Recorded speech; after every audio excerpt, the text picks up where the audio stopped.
요한복음이 전에도 말씀드린 바와 같이 아주 깊은 신학적이고 또 신학적이라 하면 당대의 철학에 대하여 또 하나님의 말씀의 교리를 변증하는 그런 귀한 복음서입니다.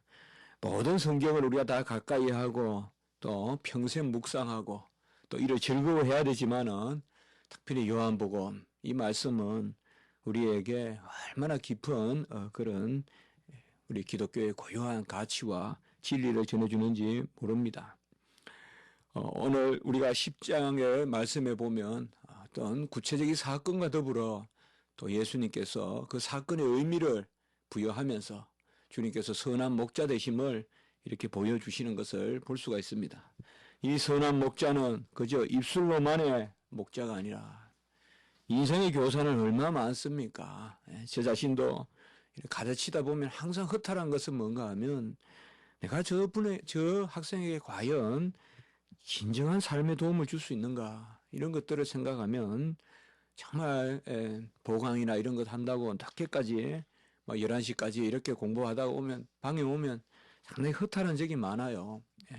그런데 우리 주님께서는 그걸 다 하실 수 있으니까 가르치시면서도 그들의 삶도 돌보시고 또 위로하시고 힘을 주시고 용기를 갖게 하시고 또 건강도 회복시켜 주시고 또 배고픈 것도 채워주실 수 있는 우리 전능하신 하나님의 아들이 이 땅에 오셔서 많은 일을 행하시고 그리고 가르치시니 얼마나 그것이 귀한 것입니까? 오늘 이 3절의 말씀을 보면 이제 주님께서 결국은 그렇게 주님께서 자기 자신을 말씀하시고 나와 아버지는 하나라고까지 말씀을 했지만 유대인들은 예루살렘의 사람들은 우리 주님을 영접하지 않아서 주님은 때가 되지 않았으므로 다시금 요단 저편 바로 처음 세례 베푸시던 그래서 요한이 세례 베푸던 우리가 앞부분에 가보면 1장에 가보면 베다니 지방이다. 여기 베다니는 이제 나사로가 그 마리아와 마르다와 살던 그 베다니하고는 다릅니다. 그 베다니는 예루살렘에서 가까운 베다니고 여기에서 요단강에서 요한이 세례를 베풀던 그 베다니는 정확하게 알 수는 없지만은 요단 동편이다. 요단강이 있는데요. 그 사이로 동편 서편이 있다면 좀 더 동편이니까 좀 더 외진 곳입니다. 서편은 좀 더 그래도 이제 가나안 땅 쪽으로 해서 그래도 조금 풀이라도 있는데 동쪽은 더 외진 곳이란 말이에요. 그곳으로 다시 주님이 내려가는 모습을 볼 수가 있습니다. 우리가 기독교를 종교냐 혹은 우리는 기독교가 종교다 뭐 이렇게 말하는 데서 크게 반대는 안 하지만은 그것으로 만족은 하지 않죠. 기독교는 우리는 종교라기보다 이렇게 말하는 데도 익숙하죠. 기독교는 하나의 종교라기보다 신앙이다 혹은 믿음이다 이렇게 우리가 많이 이야기하죠. 종교인가 신앙인가 과연 구원의 역사와 진리의 가마가 어디에 있는가. 종교는 우리가 좀 더 체계라고 이야기할 수가 있어요. 종교학을 한다 이러면 보통 종교학은 비교 종교학이에요. 다른 종교와 비교하고 또 어떤 특성을 연구하고 그리고 인생의 인간 보편의 종교 심리를 연구하고요. 그래서 모든 사람은 종교적으로 의존성이 있다든지 이런 종교 심리 이런 것을 많이 연구해서 그것을 이렇게 펼치는 게 종교학입니다. 그래서 대체로 종교학은 종교다음주의에 기초하고 있어요. 종교학을 했다 이러면 기본적으로 종교다음주의예요. 뭐 특별히 자신의 신앙을 가질 수는 있지만 학문적으로는 종교다음주의를 배울 수밖에 없어요. 우리는 종교인가 신앙인가. 우리가 뭐 합으로 보거나 또 여행을 다녀보면 종교의 유적지가 상당히 많죠. 이집트의 피라미드도 종교의 유적지죠. 그 앞에 가보니까 정말 크더라고요. 그게 종교의 유적지란 말이에요. 스핑크스도 그렇죠. 그리고 고대 마야 문명, 저는 그곳에 안 가봤지만은, 마야 페루라든지 또 멕시코의 그 아즈텍 문명이라든지 이런 문명들, 거기도 보면 또 피라미드가 있다 하는데요. 뭐 책은 읽어봤습니다만은 거기 피라미드도 또 아주 보면 묘한 그런 구조를 가지고 있거든요. 이런 것들이 다 종교의 흔적이죠. 그럼 신앙은 뭐냐? 신앙의 흔적은 우리가 별로 없어요. 신앙의 흔적은 카타콤이고, 신앙의 흔적은 순교지고, 저기 우리 에딘버러에 가보면 언약 성도들이 그 시장에서 목매달리고 하형도 당하고 했던 그 터, 순교자의 터. 그래서 과연 종교냐 신앙이냐? 종교는 훨씬 드러나 있고 신앙은 숨어 있습니다. 신앙은 지하 동굴에 있다면 종교는 아주 높은 언덕 위에 있습니다. 이스라엘 백성들이 메시아를 바랬다 하지만 어떻게 보면 오늘 요한복음 10장만 보면 예루살렘은 종교요. 요단의 이 한적한 곳은 신앙입니다. 그들은 예루살렘이 신앙이라고 생각하고 그들이 경건하다고 믿었지만 오늘 말씀을 우리가 가만히 보면 예루살렘은 종교지가 되어버렸고 신앙의 터가 되어된 곳이 아니에요. 그들은 수전제를 지키고 그들의 조상 마카비를 이야기하고 또 솔로몬 행각에 모여서 여기가 솔로몬 행각이다 하면서 모여서 했지만은 다 종교 행사에 불과했다 이 말이에요. 해마다 무슨 운동회 하듯이 모여서 자기들 행사를 했지만은 정작 그들 안에는 아무 신앙이 없다. 제가 가보니까 사마리아 성이 얼마나 당대에 영화롭습니까? 우리 사마리아 성 잘 기억 못하잖아요. 그렇죠? 예루살렘은 기억하는데 그러나 사실상 남북 왕조 때 그 아방 또 어머리 시머리 하면서 그 왕조가 상당히 강했단 말이에요. 그때 사마리아 성, 그다음에 하솔왕이 이끌던 그쪽 성 이런 것들이 아주 유명했는데 우리는 기억도 못하죠. 상당히 사마리아 성이 영화로웠어요. 근데 사마리아 성은 종교예요. 그건 신앙이 아니에요. 그러나 엘리야는 믿음이다. 우리가 어떻게 보면 종교는 건물에 있고 종교는 규모에 있고 종교는 첨탑에 있어요. 그러나 신앙은 그런 건물에 있지 않아요. 신앙은 자리에 있어요. 얼마나 그 자리에 엎드려서 기도하느냐, 예배 드리느냐, 신앙은 자리에 있어요. 신앙은 뾰족한 첨탑으로 하늘을 찌를 듯이 올라가는 그런 바벨과 같은 그런 모습의 탑에 있는 것이 아닌가. 신앙은 납작 엎드려서 자신을 숨기면서 핍박당하면서도 속이면서도 속이는 게 아니지만 감추면서도 예배를 드리는 그것이 바로 신앙이다. 우리 주님의 인생도 보면 이 종교의 혼란 속으로 뛰어들어가셨다가 또 신앙의 터로 이렇게 나오시고 하는 이런 모습을 우리가 많이 볼 수가 있습니다. 저도 이제 다음 학기에 수업을 앞두고 있는데 이상하게 이번 학기는 또 그렇게 마음이 와닿지도 않고 그렇게 양지가 가기 싫고 좀 사실 그렇습니다. 왜 그런지 모르겠어요. 한 번도 이런 적이 없고 저는 수업이 길다 느껴본 적도 없고 이상하게 가기가 싫어요. 가기가 싫고 그래요. 마음이 하나도 즐거움이 없고 왜 그럴까요?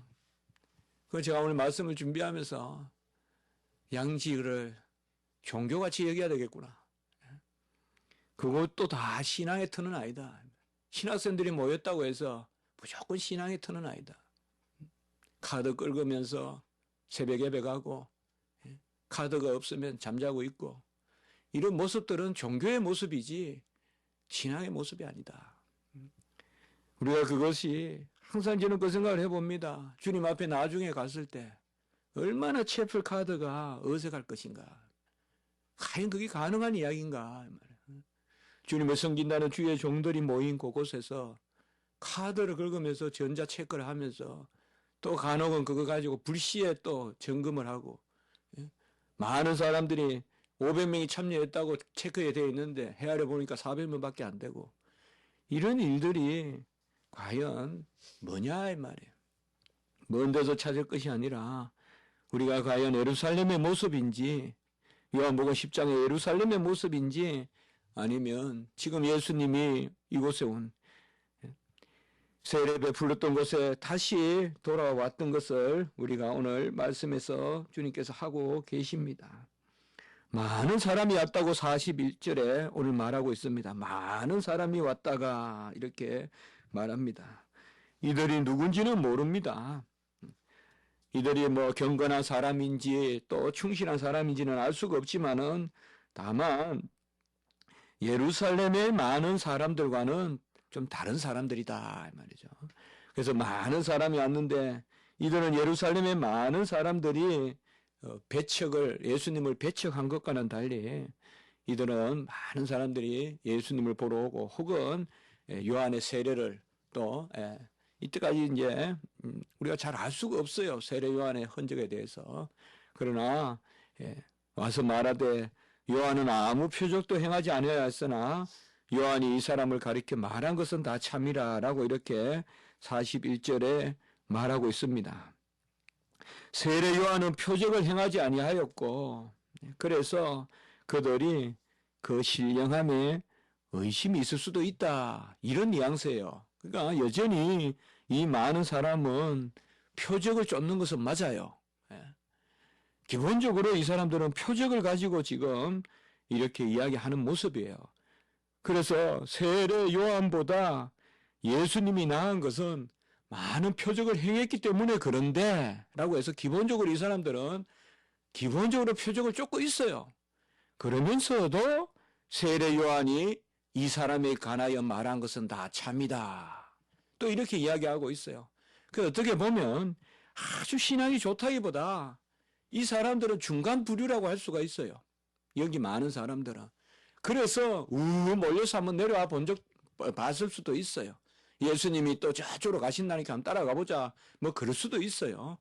이들도 아직까지는 온전한 신앙이라고 할 수 없어요. 온전한 신앙은 이제 정말 오순절 성령의 역사가 나타나서 예수 그리스도의 영이 들어와서 정말 완전히 깨어질 때 그때 이제 온전한 신앙의 모습들이 나타나는데요. 그럼에도 불구하고 이들은 뭐예요? 요한이 이 사람을 가르쳐 말한 것은 다 참이라. 여기 요한은 세례 요한입니다. 세례 요한이 예수를 가르쳐 말한 것은 다 참이라. 오늘날 보면 로마 가톨릭은 성인이 있죠, 여러분들. 성인 혹은 성자라고도 하는데요. 성인 추대를 하잖아요. 뭐 교황 가운데도 있고 뭐 테레사도 있고 요한 바오로 2세도 있고 또 초대교회 교부들 다 거의 다 성인들로 다 추대되어 있잖아요.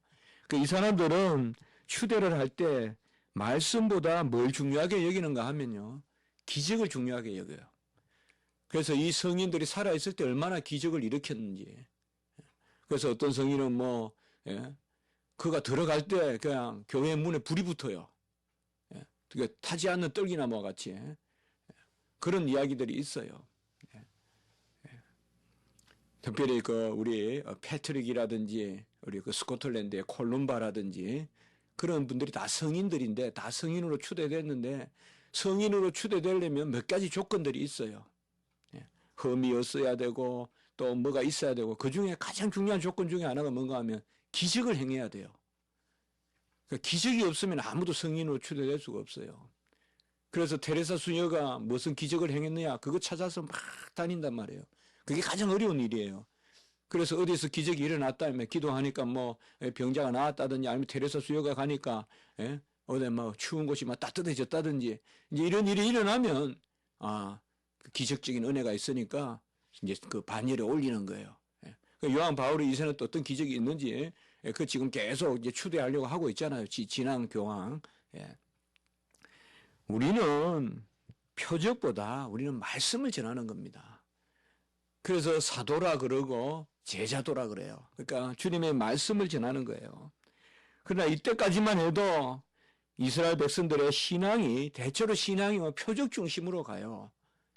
얼마나 기적을 행하느냐, 얼마나 은혜를 기적적인 비상적인 그러니까 이 현실을 떠난 그런 기적을 행하느냐 이런 것들을 많이 보는 것입니다.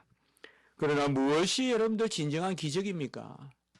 진정한 기적은 바로 복음의 능력이고 진정한 기적은 바로 어머니 뱃속에 다시 들어가지 않아도 거듭나는 거 아닙니까? 그게 진정한 기적이잖아요. 표적이 아무리 있다고 해도 그 표적은 뭐예요? 복음의 말씀을 전하는 하나님이 주신 특별한 도구일 뿐이지 표적이 기본이 될 수는 없잖아요. 말씀 가운데 표적이 없는 것은, 기적이 없는 것은 우리가 문제가 없으되 기적만 있고 말씀이 없는 것은 아니죠. 그것은 되지 않죠. 그래서 여기 41절에 특별히 이런 말씀이 기록된 것은 아직 그들의 신앙이 표적 중심의 신앙이었지만은 이제 그들이 변화되는 모습을 보여주고 있는 거예요. 일단 가도기적인 신앙이에요. 이 모습이. 그 가도기적인 신앙은 뭔가 하면 표적으로부터 지금 요한의 전한 말을 듣는 것. 세례 요한이 전한 말을 듣는 것. 세례 요한의 메시지가 뭡니까? 회개하라. 천국이 가까웠다. 그 다음에 뭐예요? 예수가 빛이다. 자기 자신은 빛이 아니다. 자기 자신은 빛에 대하여 증언하러 왔지 예수님이 빛이다. 그 다음에 세 번째는 뭐예요? 이 예수님이 세상 죄를 지고 가는 하나님의 어린 양이다. 우리 세례 요한의 메시지는 이 세 가지로 생각해 볼 수가 있어요. 바로 그가 주님의 길을 예비하러 왔고 아름다운 발로 왔고 주님의 지름길 첩경으로 왔는데 세 가지를 전했어요. 회개하면 천국이 가까웠으니까 회개하라. 두 번째는 뭐예요? 바로 예수님이 생명의 빛이다. 요한복음 1장에 계속 나오잖아요. 이 생명이 사람들의 빛이고 그 빛이 이 땅에 오니 사람들이 영접하지 않았는데 영접하는 자는 하나님의 자녀가 되는 권세가 있고 내가 빛이 아니고 나는 빛에 대해서 증언하러 왔다. 그래서 회개하면 천국이 가까워오는데 천국이 가까워서 회개해야 되는데 예수님이 빛으로 오셨고 그러면 이 빛이 어떻게 우리 안에 역사하느냐? 세 번째로 세상 죄를 지고 가는 하나님의 어린 양이다. 그분이 세상 죄를 지고 하나님의 어린 양으로 죽으셔서 우리 안에 빛이 임한다. 이것이 다 복음 아닙니까? 딱 세 가지가 복음이잖아요, 사실. 예수님이 죽으셨기 때문에 그 빛이, 그 십자가의 어둠을 다 물리치고 빛으로 우리 속에 들어오잖아요. 그 육체를 깨뜨리고 그 육체로부터 빛을 비추어 우리 속에 빛이 들어오잖아요. 십자가의 빛이 있잖아요. 그것이 바로 세례 요한이 전한 메시지다. 우리는 여기서 아주 귀한 그런 말씀을 볼 수가 있습니다.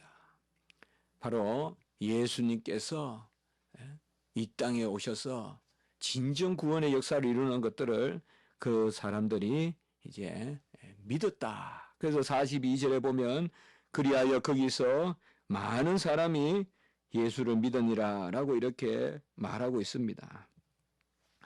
많다는 말이 41절에도 있고 42절에도 있는데 우리가 여기서 숫자적으로 많다고 생각하지 마시기 바랍니다. 아무리 많아야 예루살렘의 거민만큼 되겠습니까마는 여기 많다는 것은 바로 하나님이 택한 소수의 많은 사람입니다. 주님이 택한 사람은 적지만은 많습니다. 적어 보여도 많은 것입니다. 우리 교회는 적지만은 말씀 잘 듣고 주일학교에 그렇게 아이들이 설교를 잘 듣고 적어도 많은 거예요. 이런 표현은 영적으로 우리가 바라보면 좋겠어요. 숫자적으로 보면 어찌 얼마나 많겠습니까마는 절대적으로 비교했을 때 그러나 진정 신앙의 눈으로 봤을 때 종교냐 신앙이냐 종교적 무리가 많은 것이 뭐가 중요하냐 이 말이에요.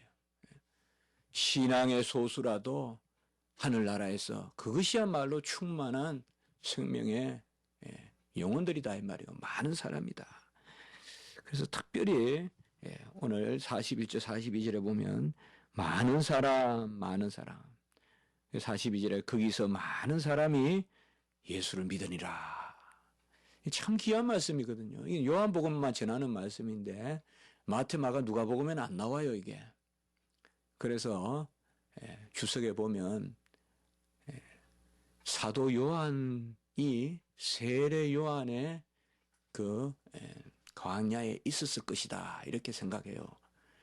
이 사도 요한이 그래서 세례 요한의 광야, 그러니까 사도 요한은 나이가 어렸거든요. 그래 세례 요한의 세례 베풀던 이곳에 사도 요한이 있었을 것이다. 이 요한 복음을 지은 사도 요한 말이에요.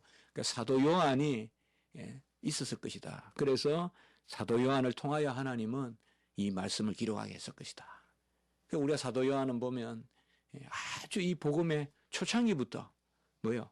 세례 요한의 이 말씀부터 우리 복음의 끝 바로 요한계시록이잖아요. 밤모섬에 계시가 종결되었잖아요. 이제 거기서 요한복음, 요한계시록까지 연결한 기록하는. 그래서 사도 요한이 아주 복음의 대언자로 또 대서자로 칼빈도 이야기했지만 대서자로 아메뉴엔시스 대서자로 잘 사용된 사람이 바로 사도 요한이다. 우리 이런 것을 한번 기억해 볼 필요가 있어요. 그래서 사도 요한의 이 요한복음이 상당히 아까도 말씀드렸지만은 아주 깊은 그런 교리적이거나 그런 변증적인 그런 내용을 담고 있고 동시에 아주 현장적이다 이 말이에요. 그래서 우리의 복음도 이러한 것을 닮아야 된다.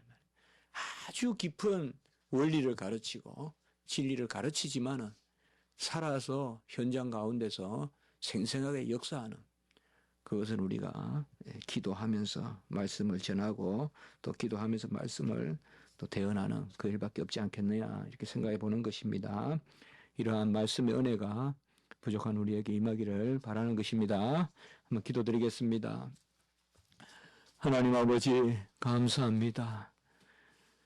주님께서도 많은 종교인들, 종교 지도자들, 아버지여 종교 행세를 하는 사람들, 그런 예루살렘을 벗어나서 이제 아버지여 다시 주님께서 세례 받으시고 또 공생애를 준비하신 그곳으로 오늘 다시 물러나셔서 그곳에 또 많은 사람이 따르고 그 많은 사람들은 아직 세례 요한의 그런 아버지여 것과 우리 주님을 표적으로 비교하고 하는 미숙함도 있었지만 급기야 하나님의 은혜로 세례 요한의 말을 다 믿고 이제 그들이 예수를 믿었다는 그런 귀한 복음의 소식을 우리가 듣게 되었습니다.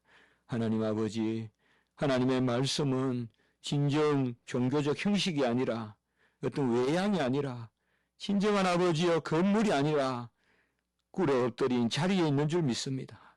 높은 첨탑이 아니라 납작 엎드린 카타콤의 굴에 신앙이 있는 줄 믿습니다. 우리가 종교인이 되지 말게 하시고 신앙인이 되는 그런 주의 백성 되게 해 주시옵소서. 믿게 해 주시옵소서.